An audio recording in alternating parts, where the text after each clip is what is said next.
প্রবেশকারীদের গ্রেফতার করে বড় সাফল্য পেল দক্ষিণ দিনাজপুর জেলার পুলিশ। গোপন সূত্রে খবর পেয়ে হিলি থানার ত্রিমোহিনী এলাকা থেকে এক বাংলাদেশি নাগরিক সহ 3 জনকে গ্রেফতার করে পুলিশ। অভিযোগ, শ্যামকুমার সাহা নামে এক বাংলাদেশি নাগরিক অবৈধভাবে ভারতে প্রবেশ করে বসবাস করছিলেন।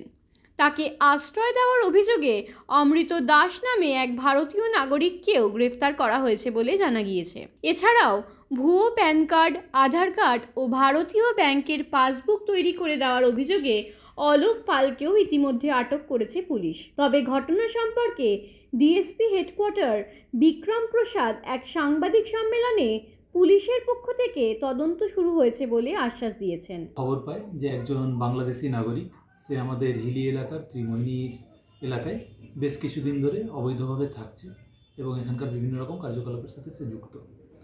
সেই ইনফরমেশনের উপর ওয়ার্কআউট করতে গিয়ে আমরা জানতে পারি শ্যামকুমার সাহা, সে একজন বিডি ন্যাশনাল। প্রায় 4 বছর আগে সে আমাদের ইন্ডিয়ান টেরিটরিতে এসছে অবৈধভাবে। তাকে আমরা ইন্টারসেপ্ট করার পরে থরলি ইন্টারোগেট করা হয়। ইন্টারোগেশনে জানা যায় সে হিলি এলাকারই অমৃত দাস বলে একজন ব্যক্তি, তার বাড়িতেই শেল্টার নিয়েছে, তার ফিশ ফার্ম, সেখানে শেল্টার নিয়েছে এবং সেখানেই সে মাছের দেখাশোনার কাজে নিযুক্ত রয়েছে।